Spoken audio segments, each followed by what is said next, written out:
আসসালামু আলাইকুম। আশা করছি সবাই ভালো আছেন। আজকের রেসিপিতে থাকছে হোমমেড কাসুন্দি।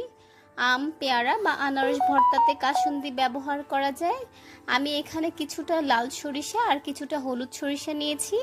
এবার পানি দিয়ে সরিষাটা ধুয়ে ভিজিয়ে নিতে হবে। এবার একটা ব্লেন্ডার জাগে সরিষাগুলো নিয়ে নিচ্ছি।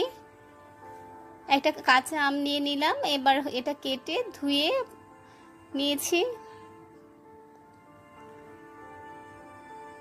3টা কাঁচা মরিচ দিয়ে দিলাম, কিছুটা আদা দিয়েছি। এবার ব্লেন্ডার জাগে ঢাকনা দিয়ে ঢেকে ব্লেন্ড করে নিব। একটা প্যানে আমি 2 কাপ পরিমাণ পানি দিয়ে দিচ্ছি। 1 চা চামচ হলুদ গুঁড়া, 1 চা চামচ মরিচ গুঁড়া আর পরিমাণ মতো লবণ দিয়ে দিচ্ছি। এবার এটা জাল করে নিতে হবে।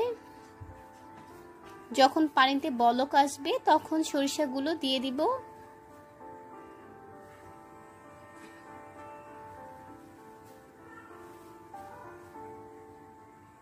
এবার ভালোভাবে পানির সাথে সরিষাটা মিশিয়ে নিতে হবে। 2 টেবিল চামচ চিনি দিয়ে দিচ্ছি। 2 টেবিল চামচ সরিষার তেল দিয়ে এবার ভালোভাবে মিশিয়ে নিতে হবে। যখন কিছুটা ঘন হয়ে আসবে তখন চুলার জাল বন্ধ করে দিতে হবে। এবার এটা ঠান্ডা করে নিতে হবে। ঠান্ডা হওয়ার পর অনেকটা ঘন হয়ে এসেছে। আশা করছি আজকের রেসিপিটা আপনাদের কাছে অনেক ভালো লেগেছে। সবাইকে অসংখ্য ধন্যবাদ।